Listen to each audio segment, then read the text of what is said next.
சேட்டு பையன் விலாக்ஸில் எல்லாருக்கும் வணக்கம் கைஸ். இன்றைக்கி பார்த்தீங்கன்னா நாங்கள் காலையிலே வந்து மாமனார் வீட்டுக்கு வந்துட்டோம் கைஸ். ஏன்னா வந்து இன்றைக்கி நாங்கள் சென்னை கிளம்புறோம் கைஸ். ஏன்னா உங்களுக்கு தெரியும் ராஜஸ்தான் வந்து சேஃப் இல்லைன்னு சொல்லி எங்கள் ஒய்ஃப் வந்து சென்னைக்கு போகலான்னு சொல்லிட்டாங்க.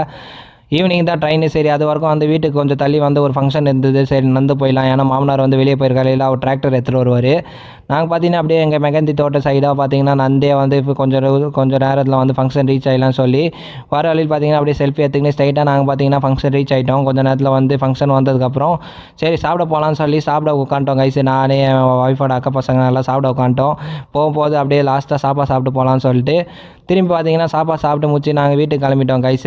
பார்த்தீங்கன்னா எனக்கு டக்குன்னு ஒரு ஃபோன் வந்தது. ஏன்னா வந்து நாங்கள் டிக்கெட் புக் பண்ண பஸ்ஸு வந்து கேன்சல் ஆயிடுச்சு. ஏன்னா வந்து ரோடுலாம் பிளாக் பண்ணிட்டாங்க. இந்தியா வர்சஸ் பாகிஸ்தான் வார் போயிட்டு இருக்கனால சரி டிக்கெட் கேன்சல் ஆனதுக்கப்புறம் வந்து நாங்கள் ஸ்ட்ரைட்டாக மார்க்கெட் வந்துட்டோம். ஏன்னா டிக்கெட் சென்னை தான் போக முடியல. சரி ஆனிவர்சரி செலிப்ரேட் பண்ணலாம்னு சொல்லி இன்றைக்கி எனக்கு ஒய்ஃபுக்கு ஆனிவர்சரி கைஸ். அதனால் கேக்கு கிஃப்ட் எல்லாம் வாங்கிட்டு ஸ்ட்ரைட்டாக வீட்டுக்கு வந்துட்டோம். வீட்டுக்கு வந்து கொஞ்சம் நேரம் ஈவினிங் வந்து கைல்வெளியில் என்ஜாய் பண்ணலாம்னு சொல்லிட்டு நாங்கள் பார்த்தீங்கன்னா ஸ்ட்ரைட்டாக கைல்வெளிக்கு வந்துட்டோம். கைல்வெளியில் வந்து பார்த்தீங்கன்னா இங்கே வந்து ஒய்ஃபோட அக்கானா உட்காந்து செம்மையாக சிரிச்சிருந்தாங்க, என்ஜாய் பண்ணியிருந்தாங்க டிக்கெட் கேன்சல் ஆயிடுச்சுன்னு.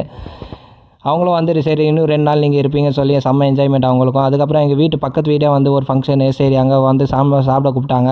அதாவது வந்து சாமி கும்பிட்னாங்க. நார்மல் ஃபங்க்ஷன் தான். ஸ்ட்ரைட்டாக வந்து சாப்பிட வந்துட்டோம். சாப்பிட வந்துட்டு இங்கே பார்த்தீங்கன்னா தால் பாட்டி சூர்மா தான் இருந்தது. சரி சாப்பிட்டு முடிச்சுட்டு ஸ்ட்ரைட்டாக பார்த்தீங்கன்னா வீட்டுக்கு வந்துட்டோம். ஏன்னா இன்றைக்கி ஆனிவர்சரி கேக்னா வாங்கிட்டு வந்த மதியானம் உங்களுக்கே தெரியும். சரி செலிப்ரேட் பண்ணலாம். நானும் ஒய்ஃப் வந்து கேக் வெட்ட ஆரம்பிச்சிட்டோம். கேக் வெட்டிட்டு அதுக்கப்புறம் பார்த்தீங்கன்னா எல்லோரும் வந்து கேக் வந்து டிஸ்ட்ரிபியூட் பண்ணி சாப்பிட ஆரம்பிச்சிட்டோம் கைஸு. அவ்வளோதான் கைஸ். இன்னைக்கு vlogs அவ்வளோதான் கைஸ். பிடிச்சிருந்தா லைக் பண்ணுங்கள், சப்ஸ்கிரைப் பண்ணுங்கள். இன்னும் என்னென்ன நடக்க போகுது ராஜஸ்தானில் வந்து பார்க்கணுன்னா சப்ஸ்கிரைப் பண்ணுங்கள் சேனல்.